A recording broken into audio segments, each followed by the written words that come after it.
দেখুন কালেক্টর সাহেব, আর রণধীর সিং বাবু বলেছেন এটা তো একটা নমুনা মাত্র, আর যদি বলেন তো সামনে মাসে আরো পাঠিয়ে দেবো। কি নাম বললেন যেন?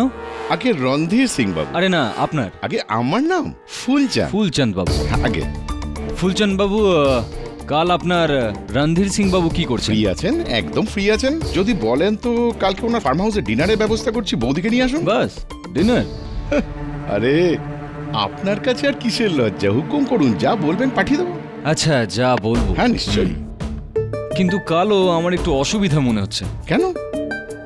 কারণ কাল যখন আপনার রণধীর সিং বাবু ডিনার করবেন না, সেখানে আপনার বৌদি তো কি, আমার আসাটাও একটু মুশকিল হয়ে যাবে।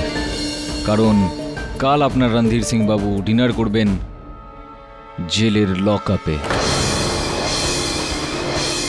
এখন আপনি এখান থেকে নিয়ে যাবেন নাকি আমি আপনাকে বাইরে অবধি ছাড়তে আসবো? দেখুন বাবু সাহেব, হ্যাঁ, আপনার রণধীর সিং বাবুকে বলবেন ওনার এই কাণ্ডের জন্য আমি যদি ওনার হাতে হাতকড়া না পড়াই, তাহলে আমিও গজরৌলার ডেপুটি কালেক্টর নই। আচ্ছা এই কথা, তাহলে একটা কথা আপনিও আমার থেকে শুনে নিন। যদি রঞ্জিত সিং বাবু আপনাকে আপনার জায়গাটা না দেখিয়ে দেয় না, তাহলে উনিও আজকের দিনে গজরালার সবচেয়ে বড় কাঠের ব্যবসায়ী নন। আমাকে হুমকি দিচ্ছেন? আপনাকে আর আপনার রণধীর সিং বাবুকে এই হুমকি ভীষণ ভীষণ দাঁড়াও, কষ্ট দেবে। বেরো এখান থেকে। দেখুন আমি কিন্তু আপনাকে বলে দিচ্ছি, সুকন্যা, ওই চাটা দিতে হবে না, আমাদের অতিথি একটু তাড়ায় ছিলেন। সুকন্যা, সুকন্যা। মা, তুমি সুকন্যাকে দেখেছো? আরে গেছে হয়তো কোথাও, আজ অব্দি কোনোদিন আমায় বলে গেছে? ও খুব মাথায় চড়িয়ে রেখেছিস তুই ওকে, দেখবি একদিন খুব পস্তাবি তুই। তুমি আরাম করো, ও এখানেই কোথাও আছে হয়তো। কি বলবো রঞ্জিত সিং বাবু, এত অপমান যে হয়েছে, আমার টাকা ভর্তি ব্যাগ আমার মুখের উপর ছুঁড়ে মারলো আর ধাক্কা দিয়ে ঘর থেকে বার করে দিল। 2 টাকা সরকারি চাকুরে। আমি বলে দিচ্ছি আপনাকে, জঙ্গলের ওই টেন্ডারটা ভুলে যান, আপনি পাবেন না ওটা আপনি এবছরে। আর হ্যালো হ্যালো, কেটে দিল। কোনো দোষ নেই, তবু আমাকেই পিছে যাচ্ছে।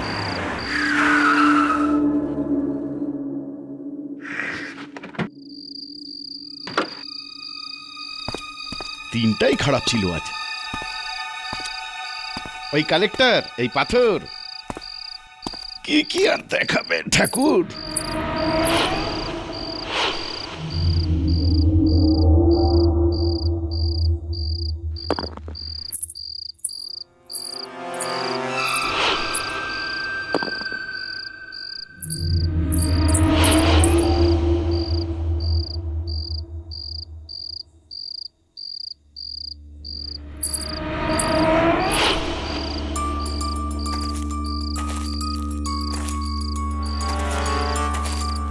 আরে কে ওখানে? আরে কে ওখানে গোয়েন্দাগিরি করছে? আরে কে আছে, কেউ বলবে? আরে সামনে আয় না, কে আছে?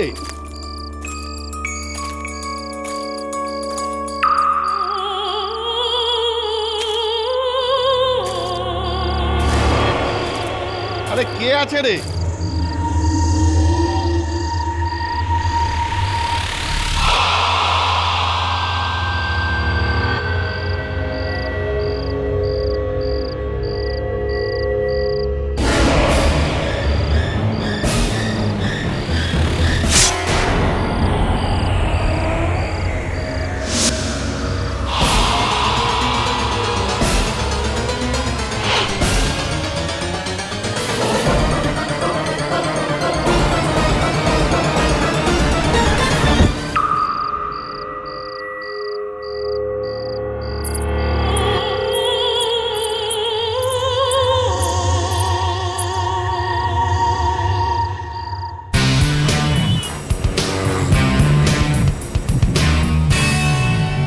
Amrish Goel, deputy collector গজরালা।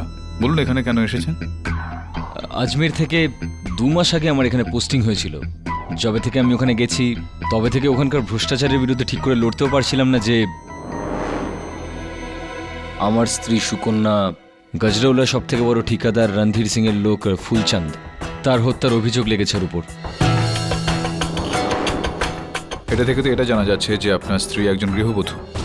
তাহলে এই হত্যার দোষারোপ, এই হত্যাটা কিভাবে করা হয়েছিল? অস্ত্র কি ছিল? মিস্টার কেডি, না কোনো হাতিয়ার ছিল না কোনো অস্ত্র। হত্যার কারণ নখের আঘাত বলা হচ্ছে। নখ? কিন্তু নখ দিয়ে কেউ কাউকে কিভাবে হত্যা করতে পারে? পুলিশ এটা বলছে যে সুকন্যার নখে বিষ ছিল, আর যখন সেটা ফুলচন্দের রক্তে মিশলো তখন ফুলচন্দের মৃত্যু হলো, এরকম পুলিশ বলছে। নখের মধ্যে বিষ কি করে থাকবে? সাধারণ নখে বিষ হয় না। কিন্তু কিন্তু কি? চুপ করে গেলেন কেন বলুন? মিস্টার কেডি, আপনি কখনো বিষকন্যাদের ব্যাপারে শুনেছেন বা কোথাও পড়েছেন?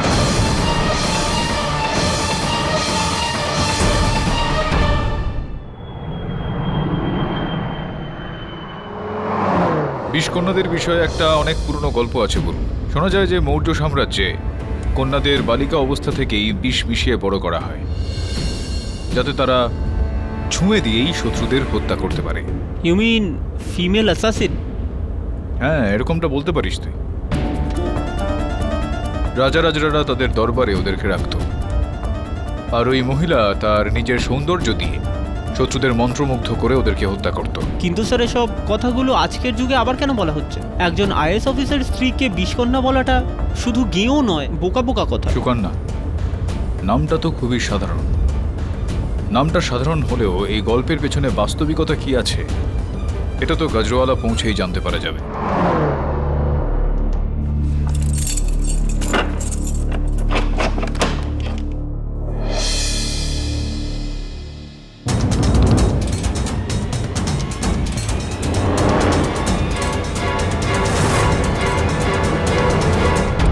আমার নাম কেটি পাঠক, আপনার উকিল আমি।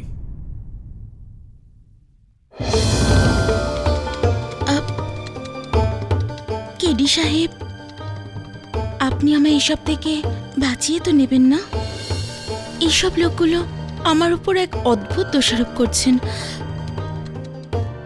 এরা বলছেন যে আমি এক বিষকন্যা। বিষকন্যা? সেটার চিন্তা আপনি করবেন না। আদালত এইসব কথা বিশ্বাস করে না, বিশেষ করে এই কথাবার্তার যখন কোনো ভিত্তি থাকে না, কোনো প্রমাণ থাকে না।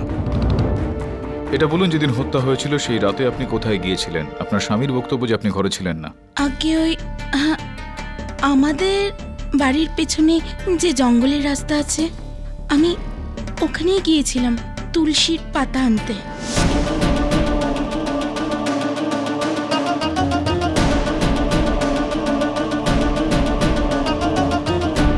তুলসী পাতা? অত রাতে? হ্যাঁ, ওই পুজো খুব সকাল সকাল হয়ে যায় তো, তাই ওই জন্যই আমার পাতার দরকার ছিল। অনেকটাই সময় লেগে গেল আপনার ওই পাতাগুলোকে জড়ো করতে, আধ ঘন্টারও বেশি সময়। আমরা এই এলাকায় নতুন এসেছি, ওই জন্য আমি জঙ্গল দিয়ে রাস্তা ভুলে অন্য একটা জায়গায় চলে গিয়েছিলাম, আর তারপর ফেরার পথটা জানতে গিয়েই আমার দেরি হয়ে গিয়েছিল। আচ্ছা, আপনি আমার উপর সন্দেহ করেন না তো? আমি শুধুমাত্র সত্যিটা জানতে এসেছিলাম আপনার কাছে। বাকিটা দেখছি আদালতে কি হতে পারে।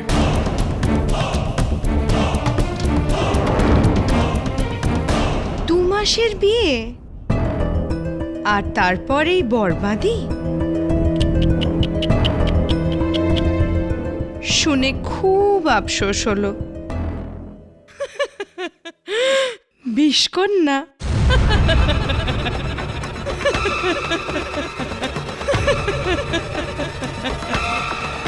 বিষকন্যা?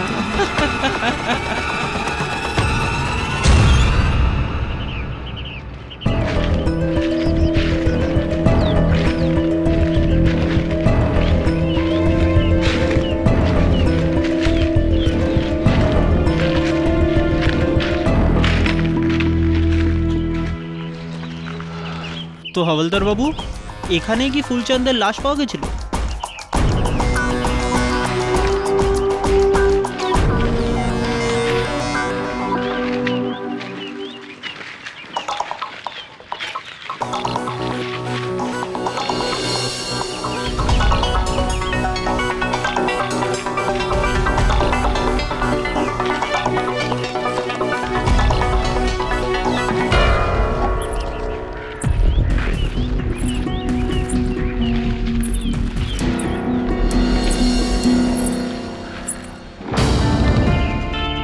ওই আওয়াজটা শুনলে? নুপুরের আওয়াজ।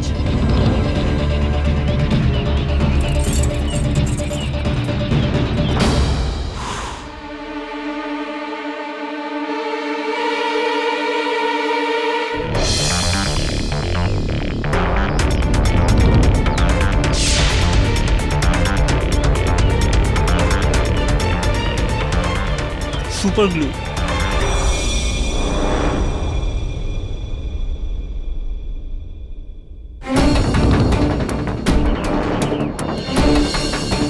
প্রিয়া থিয়েটার? এখানে প্রিয়া থিয়েটার আছে নাকি? যেদিন ফুলচাঁদের মৃত্যু হয়েছিল সেই সন্ধ্যেরই টিকিট কেউই ফিল্মটা দেখে এখান দিয়ে গেছিল। প্রিয়া থিয়েটারটা কি কাছেই নাকি? হাওলদার বাবু, আপনি তো অনেক কথা বলেন।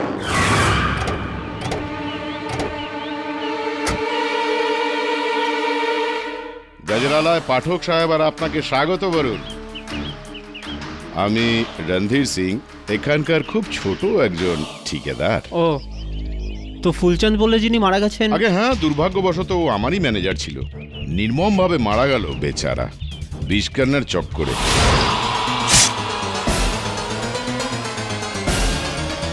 এই বিষকন্যার ব্যাপারটা আমি বুঝতে পারছি না। কাল যখন আদালতে প্রসিকিউশনে কাগজপত্র পেশ করা হবে তখনই বুঝে যাবেন। আপাতত আমি আপনাকে বলতে চাই যে ওই মেয়েটি তো একটা নিছক অস্ত্র মাত্র।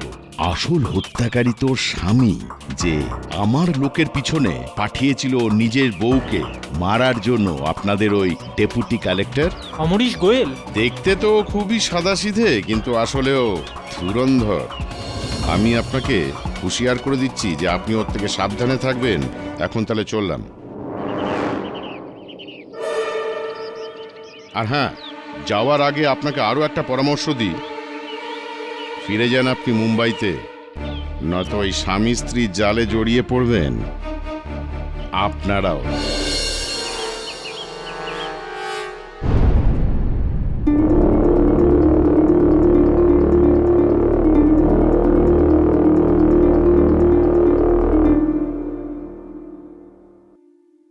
যেদিন তুই সুকন্যাকে বিয়ে করে বাড়িতে এনেছিলি, আমি সেই দিনই বুঝে গিয়েছিলাম যে এই মেয়ের পা পড়া খুব অশুভ হবে।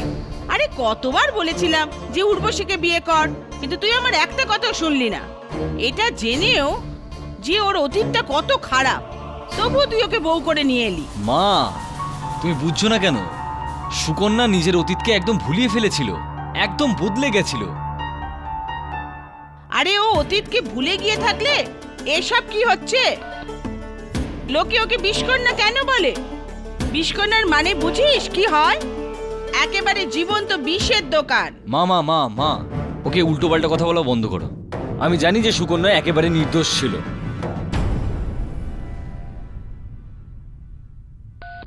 আমি তোমায় খানিক বাদে ফোন করছি। ওকে।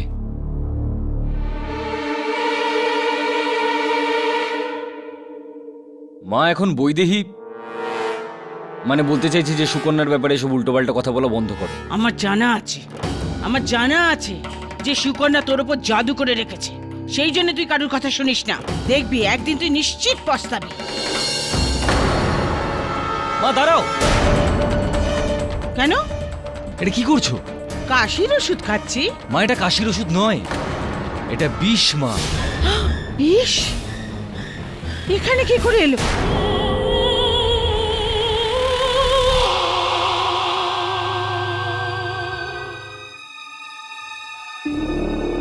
সুকন্যা, প্রকাশ, তুমি? সুকন্যা, এসব কি হয়েছে?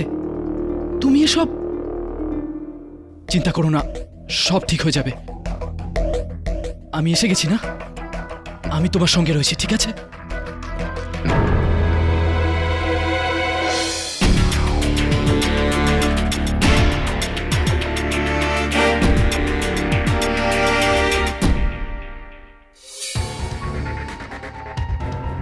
আই এম সরি, আমার নাম হলো চরণ শুক্লা।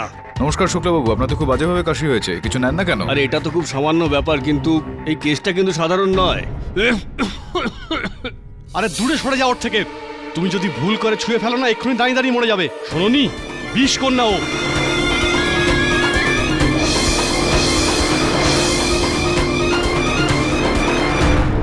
মাইলট, আমি সরি।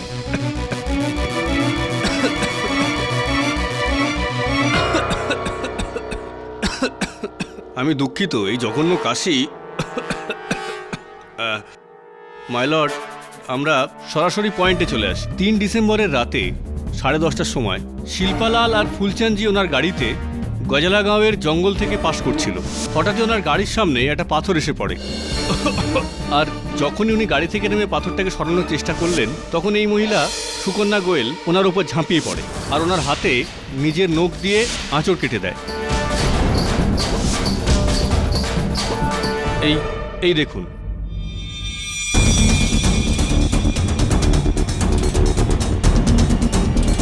তো মাই লর্ড, তার 10 সেকেন্ড পরেই মিস্টার ফুলচাঁদ পড়ে গিয়ে মারা যান। আর মৃত্যুর কারণ, ওনার শরীরে প্রচুর পরিমাণে বিষের অস্তিত্ব। আর সেই বিষটাই বা কি? জেন্ড্রোটক্সিন, যেটা একমাত্র বিছে এবং সাপের মধ্যেই পাওয়া যায়। এই দেখুন।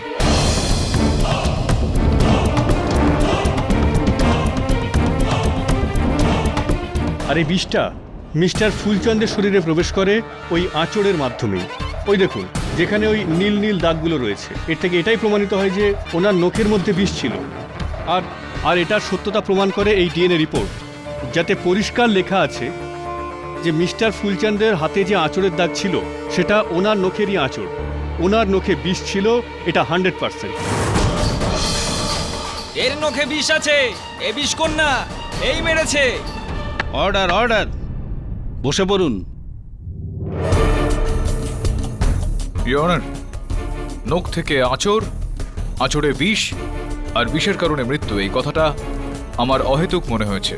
এই কথাটাকে পুরোপুরি পরিষ্কার করার জন্য, সেটা কি তা জানার জন্য আমি আদালতের কাছে অনুমতি চাইছি। অনুমতি দেওয়া হলো। ধন্যবাদ ইওর অনার। সুকন্যা দেবী, আমি চাই যে আপনি আমার হাতে একটা আঁচড় কাটুন।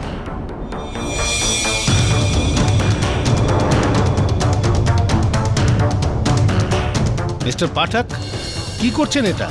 মিস্টার পাঠক, আপনি বুঝতে পারছেন তো আপনি কি করতে চাইছেন? পুরোপুরিভাবেই জানি শুক্লাবাবু, প্রতিপক্ষ আমি, এতটুকু তো বিশ্বাস আমার মক্কেলের উপর থাকা উচিত। ইওর অনার, আপনি চিন্তা করবেন না, চিন্তা করবেন না আপনি, এটা করা আবশ্যিক। আঁচড় কাটুন।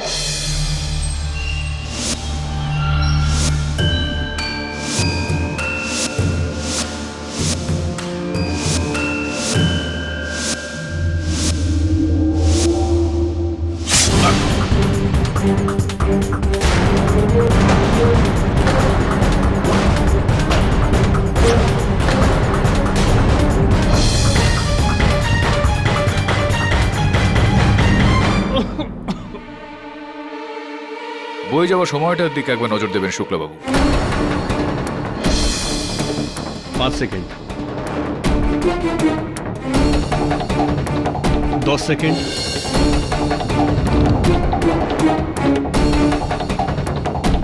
15, 20, 25, 30। ইওর অনার, আমার ওপর কোনো রকম ভাবেই এই বিষের প্রভাব, কি বলেছিলেন যেন আপনি, ওই ডেন্ড্রোটক্সিন এরকম কোনো রকম পদার্থের একটা উপস্থিতি আমি অনুভব করতে পারছি না একদম। বাস হালকা জ্বলছে হাতটা, আর কিছুই না। সেটা এই জন্য যে ওর নখ এখনো বিষের মধ্যে ডোবায়নি। আচ্ছা আচ্ছা, তখন ডুবিয়েছিলেন? 100%। দেখেছিলেন আপনি? ও বিষ কন্যা, নিজের ইচ্ছের অনুসারে ও বিষ বের করে, শুধু কোর্টে নিজের আসল রূপটা দেখাচ্ছে না। হ্যাঁ, ঠিকই বলছে, ঠিকই বলছে। Order, order. আর যদি কেউ আদালত চলাকালীন কথা বলে তাকে বার করে দেওয়া হবে। ইওর অনার, আমি এই বিষধর বিষয়ে খুব একটা বেশি যেতে চাইছি না, কিন্তু এই আদালতের মধ্যে যে কেউই ওনাকে বিষকন্যা বলে ডাকছে। আমি অনুরোধ করছি আদালতকে যে আপনি এখানে উপস্থিত সমস্ত ব্যক্তিকে সাবধান করে দিন যে এরকম কুসংস্কারে বিশ্বাস করা শুধুমাত্র হানিকারক নয়, বরং সংবিধান বিরোধীও এটা। পাঠকবাবু, আসলে কথা হলো অন্ধবিশ্বাসের মধ্যে বিশ্বাস শব্দটা আছে, আর এই লোকেদের এই মহিলাকে বিষকন্যা বলে বিশ্বাস করা এই কেসের সঙ্গে জড়িত।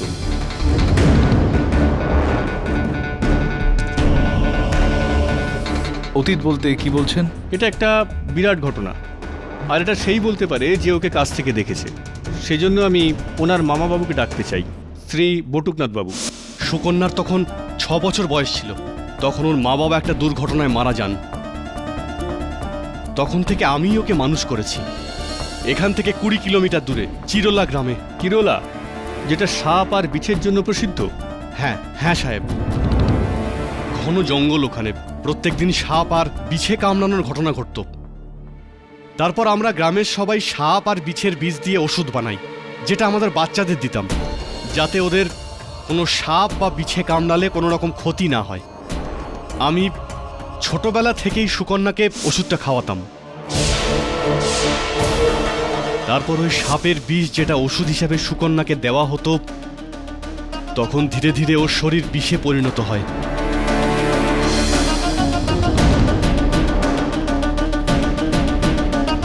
আর যখনই ও বড় হলো, ওই বিষের ক্ষমতা শেষ হতে লাগলো। আমার মনে আছে যখন ও একদিন কলেজ থেকে ফিরছিল,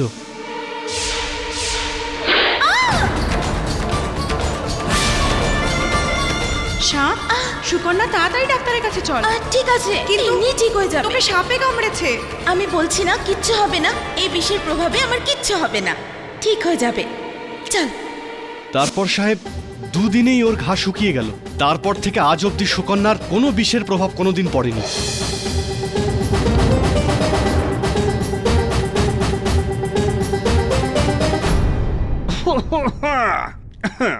মাই লর্ড, এই কথাটা প্রমাণ করার জন্য আমি আদালতের কাছে আবেদন করব যে একটা বিছে আনানো হোক যে ওনাকে কামড়াবে। শুক্লবাবু, আমার মনে হচ্ছে যে আপনার উপরেও কোনোভাবে এই বিষের প্রভাব পড়ছে। বিচিত্র এই কথাগুলো কেন বলছেন? পাঠকবাবু, তাহলে এই কথাটা কি করে প্রমাণ হবে যে ওনার ওপর বিষের কোনো প্রভাব পড়ে না? না, এটার প্রমাণ করার প্রয়োজনীয়তাও কি রয়েছে শুক্লবাবু? ইওর অনার, সুকন্যা দেবীর এই অবস্থাটা কোন নতুন বিষয় নয়। বিজ্ঞানে এটাকে মেট্রিতাথিজম বলা হয়, যেখানে ব্যক্তি নিয়ম করে নিয়মিত মাত্রার বিষ নিয়মিতভাবে পান করে থাকে, যাতে বাইরের বিষের প্রভাব তার শরীরে না পড়ে।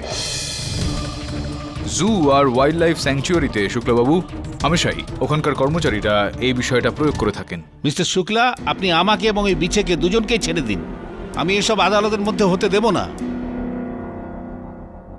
বরুকনাথবাবু, আপনি আমাকে দয়া করে এটা বলুন যে সুকন্যা দেবীর এই অতীতের অবস্থা অনুসারে কুলচাঁদ বাবুকে হত্যা করা, ওনার মৃত্যুর সঙ্গে এটার সম্পর্কটা কোথায়? আপনি বুঝতে পারছেন না সাহেব, বছরের পর বছর ওর শরীরে বিষগুলো গিয়ে ওর চিন্তা ভাবনাও বিষাক্ত। তারপর থেকে খারাপ লোকেদের সঙ্গ নিতে লাগলো। এগুলো আমি কি শুনছি সুকন্যা? আরে তুই দালবি ভাইয়ের সাথে কাজ করছিস, জানিস তুই যে ও কত বড় গুন্ডা একটা? ওহো মামা বাবু, আপনি এমনি চিন্তা করছেন। আমি ওদের ওখানে শুধু হিসাব কিতাবই তো দেখি, আর তার জন্য আমি পয়সাও তো ভালোই পেয়ে যাই। আর তাছাড়া ওদের ওখানে কাজ করতে আমার কোনো অসুবিধা নেই। আরে পাগল হয়ে গেছিস তুই? তুই জানিস টাকার জন্য ও অন্যের জীবন নিতে পারে, আর তুই ওর সাথে কাজ করবি? মামা বাবু, আপনিও না। 2 বছর অবধি সুকন্যা দলবীরে দলবলের সঙ্গেই কাজ করে, ওর ইশারায় চলতে লাগলো।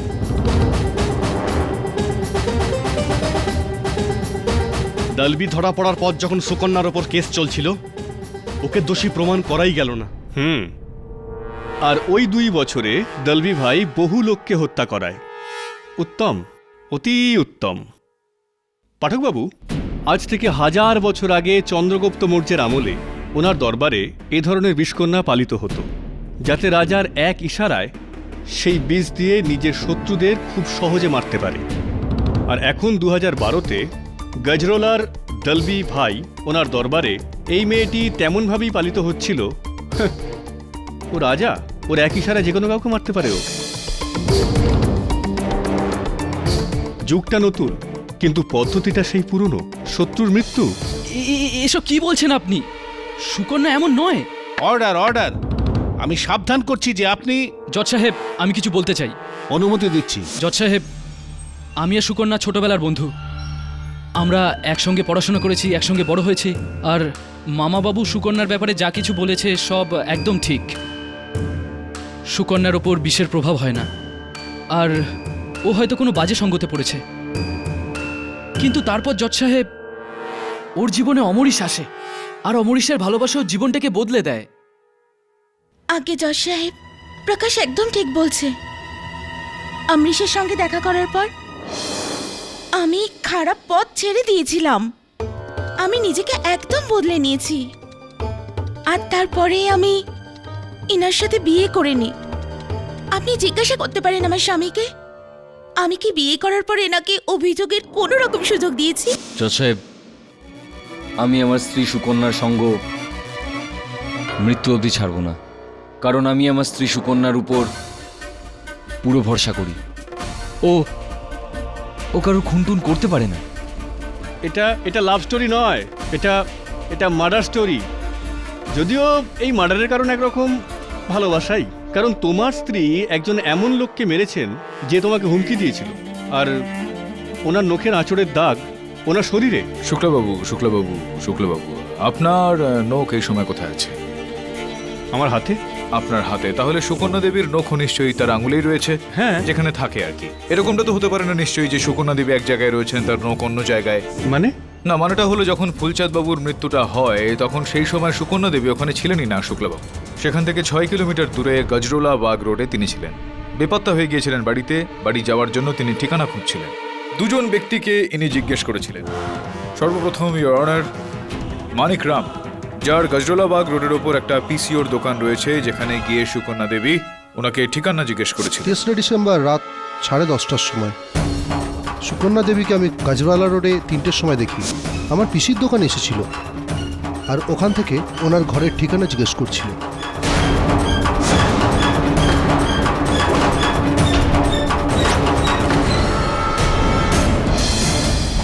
তারপরে ইওর অনার কিছুটা এগিয়ে যাওয়ার পর ইনি একজন রিক্সাওয়ালা বাবলু পান্ডেকে নিজের বাড়ির ঠিকানা জিজ্ঞেস করেন। হ্যাঁ সাহেব, রাস্তার মোড়ে দেখেছিলাম সেই রাতে আমি ওনাকে। তখন আমি আমার অটোতে ঘুমোচ্ছিলাম। আচ্ছা দাদা, এই পুলে রোড কতটা দূরে? কাছেই আছে, 2 মিনিটের দূরত্ব। যদি বলেন তাহলে রিক্সা করে ছেড়ে দিই আপনাকে। মিটারে পয়সা দেবেন? না না, আমি চলে যাব, ধন্যবাদ। যে সময় আমি ওনাকে রাস্তাটা বললাম সেই সময় তখন রাত্রি 10:40 বাজে। ধন্যবাদ বাবলু বাবু। ইওর অনার, মানিক রাম আর বাবলু পান্ডের কথা অনুসারে এটা একেবারেই স্পষ্ট যে সময় ফুলচাঁদ বাবুকে হত্যা করা হয় সে সময় সুকন্যা দেবী ওখানে ছিলেনই না, গজরোলা বাগ রোডে ছিলেন, সেখান থেকে 6 কিলোমিটার দূরে। তাহলে পরে ওনার নখের আঁচড়ের দাগ ফুলচাঁদের শরীরে কি করে পাওয়া গেল? সরি, এটা ডিএনএ রিপোর্ট মিস্টার পাঠক, কোনো মজা নয়। শুক্লাবাবু, যদি আপনার এই প্রমাণে দম থাকে তো আমার সাক্ষ্যদেরও কিন্তু টলানো যাবে না। হ্যাঁ, কিন্তু একই মেয়ে একই সময় 2 জায়গায় কি করে হতে পারে? ভালো প্রশ্ন এটা, আর এই প্রশ্নের উত্তরটা খোঁজা হবে। কিন্তু ইওর অনার, যতক্ষণ এই প্রশ্নের উত্তরটা খোঁজা হয় আমি আদালতের কাছে আবেদন করব যে আমার মক্কেলকে হেফাজতে না রেখে জামিনে ছেড়ে দেওয়া হোক। তার মানে পুলিশের কাছে মিসেস সুকন্যা গোয়েলের বিরুদ্ধে অনেক গুরুত্বপূর্ণ প্রমাণ রয়েছে, কিন্তু কেডি পাঠক যে 2জন সাক্ষীকে এনেছেন তাদের কথাও আমরা ফেলে দিতে পারছি না। এই জন্যই আদালত মিসেস সুকন্যা গোয়েলকে 10,500 টাকার বিনিময়ে জামানত দিচ্ছে। কিন্তু ততদিন আপনি গজরাল ছেড়ে কোথাও যেতে পারবেন না। আজ্ঞে sir. The court is adjourn for today.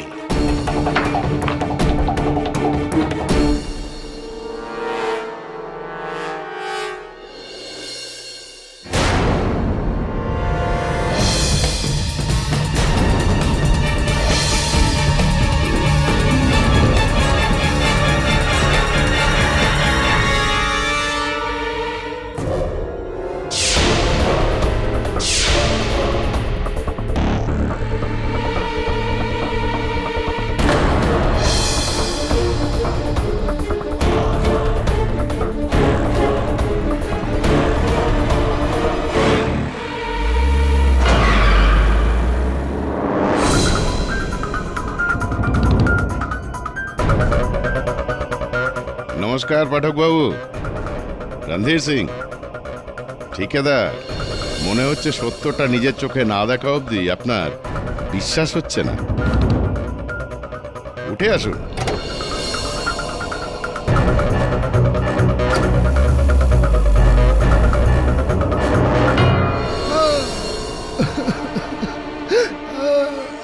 বল। পাঠকবাবু দেখুন, এটাই হচ্ছে সত্যের প্রচার। আগে কি ভাই,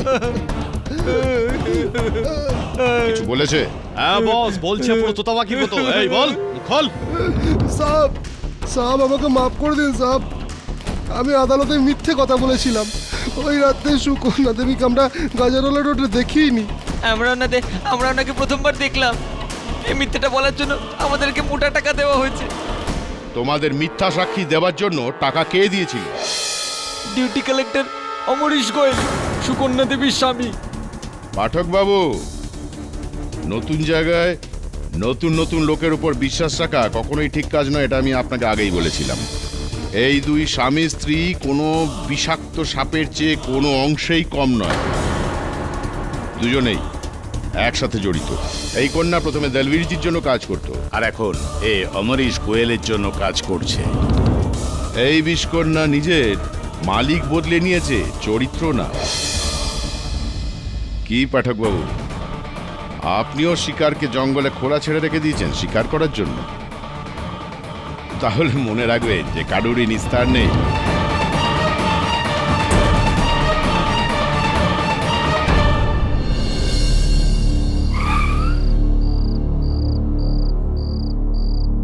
তুমি যাও।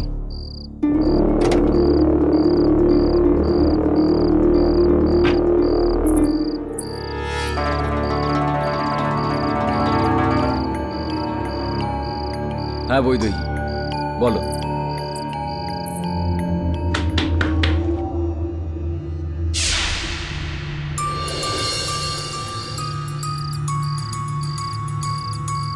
সুকন্যা, মা তুই এত রাতে? আমি কি ভেতরে আসতে পারি মামা বাবু? স্যার এত বড় ধোকা! ওকে যদি নকল সাক্ষ্য কিনতেই হতো তাহলে ও আপনাকে কেন ডাকলো? যে কোনো উকিলকে ডেকে নিত। রণধীর সিং ঠিক বলেছে স্যার, এই অমরিশ মাটির যতটা বাইরে ঠিক ততটাই ভেতর। হয়তো তুই ঠিকই বলছিস, কিন্তু আমি এই কথাটাই অমরেশের মুখ থেকে শুনতে চাইছি।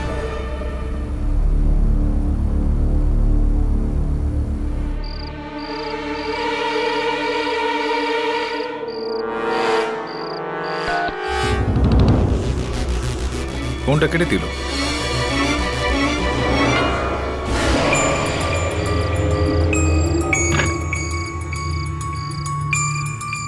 কাজ হলো।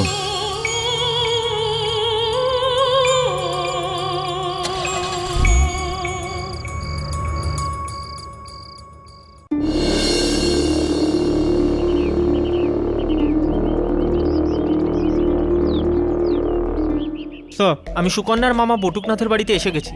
হ্যাঁ, এবার ওনার থেকেই সুকন্যা আর অমরিশের ব্যাপারে জেনে নেব। আমি ফোন করছি।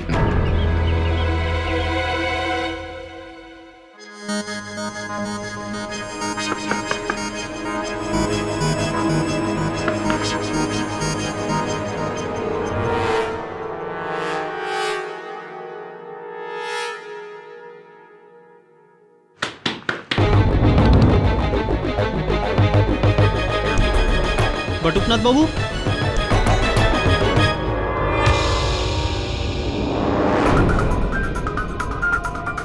বটুকনাথ বাবু,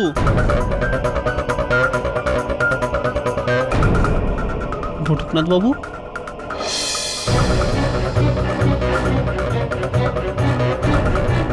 বটুকনাথ বাবু।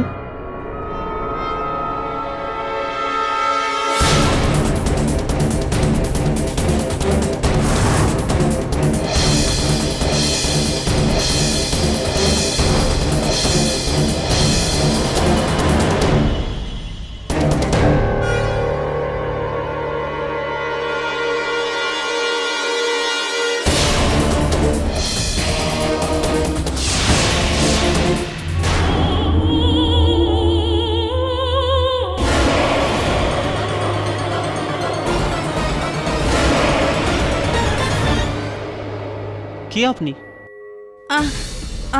আমি বৈদেহী, অমরেশের বন্ধু। বটুকলাল বাবুর কি হয়েছে? ওনাকে কে মারলো? এই প্রশ্নটা যদি আমি আপনাকে করি, আপনি এখানে সুকন্যার মামার বাড়িতে কি করছেন? আসলে আমি বটুকলাল বাবুর সঙ্গে দেখা করতে এসেছিলাম, সুকন্যার ব্যাপারে জানার জন্য, ওর আসল রূপটা জানতে। আপনি এরম ভাবে আমায় কেন দেখছেন? আমি তো এখানে এক্ষুনি এসেছি, আমি ওনার কিছু করিনি। আর ওনার মৃত্যু তো বিষ থেকে হয়েছে, আমার কাছে কোনো বিষ নেই। আপনি কি করে জানলেন যে এনার মৃত্যু বিষে হয়েছিল? আসলে আমি এমনি ভেবে নিলাম আর কি। সুকন্যাই ওর মামাকে মেরে ফেলেছে, কারণ উনি কোর্টে সুকন্যার বিরুদ্ধে কথা বলেছিল, আর ওই জন্যই সুকন্যা নিজের বিষ দিয়ে ওকে মেরে ফেলেছে। What nonsense! এটাই সত্যি। আপনি জানেন কাল রাত্রে সুকন্যা এখানে এসেছিল কেন? বদলা নিতে। আপনারা এটা কেন বুঝতে পারছেন না যে আপনি আর মিস্টার পাঠক একটা বিষ কন্যার কেস হাতে নিয়েছেন? মিস্টার পাঠক যদি সুকন্যাকে বেল না পাওয়াতো, তাহলে আজকে এই লোকটা বেঁচে থাকতো। আপনি চাইলে অমরেশকে জিজ্ঞেস করতে পারেন, ও নিজেই সুকন্যাকে এখানে এনেছিল।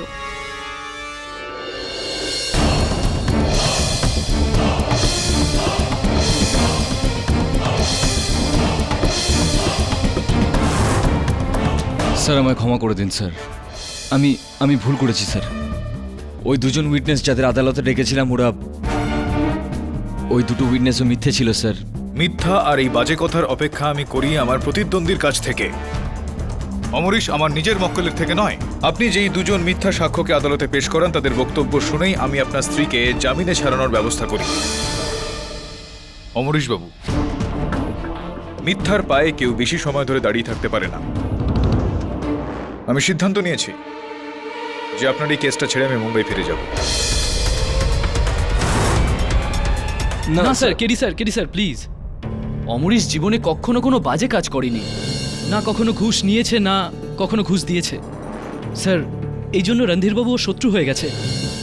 কেডি স্যার, যা কিছুই হয়েছে, অমরিশ যা কিছুই করেছে আমার বলাতেই করেছে। আমি ওকে বলেছিলাম যে আমার কাছে এরকম দুটো লোক আছে যারা সুকন্যার পক্ষে আদালতে সাক্ষী দিতে পারে, যাতে সুকন্যা বাঁচতে পারে। স্যার, সব দোষ আমার, অমরিশের কোনো দোষ নয়। অমরিশ তো শুধু দোষটা জারি হোক না কেন, তার প্রভাব এই কেসটার উপরে পড়েছে। এখন আদালত কোনোভাবেই এটা মানবে না যে সুকন্যা ঘটনাস্থলে ছিল না। কাল রাত্রে আপনি আর সুকন্যা ওনার মামা বটুকনাথ বাবুর ওখানে গেছিলেন? হ্যাঁ, ওই কারণেই তো পুলিশ আরেকবার সুকন্যাকে গ্রেফতার করে নিল। কিন্তু ও ওখানে শুধু ওনার সাথে কথা বলতে গেছিল, কারোর খুনটুন করতে নয়। হ্যাঁ স্যার, কিন্তু মারলেও কিভাবে? পুলিশের বক্তব্য হলো যে বটুকনাথ বাবুর হত্যা ওই নখ থেকেই হয়েছে। ব্যাস ডিএনএ রিপোর্টের অপেক্ষা। আমি অবাক হব না যদি দেখি ওই রিপোর্টটা সুকন্যার সাথে মিলে যাচ্ছে। যাই হোক না কেন, সেটা আপনি জানবেন, আপনার নতুন উকিল জানবে।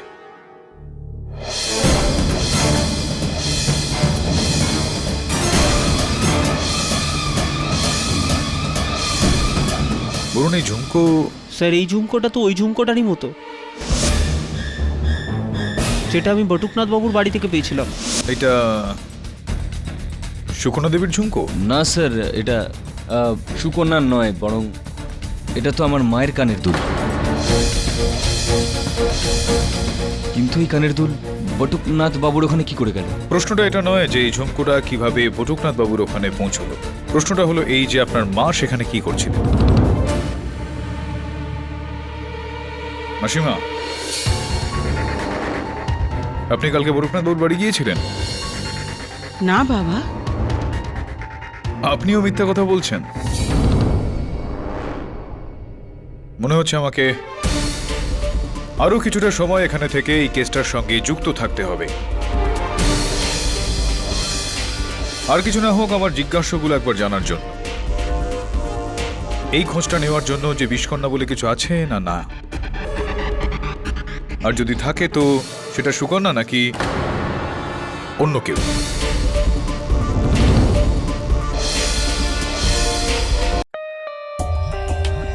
For more updates, subscribe to our channel, click the show links and enjoy watching the videos.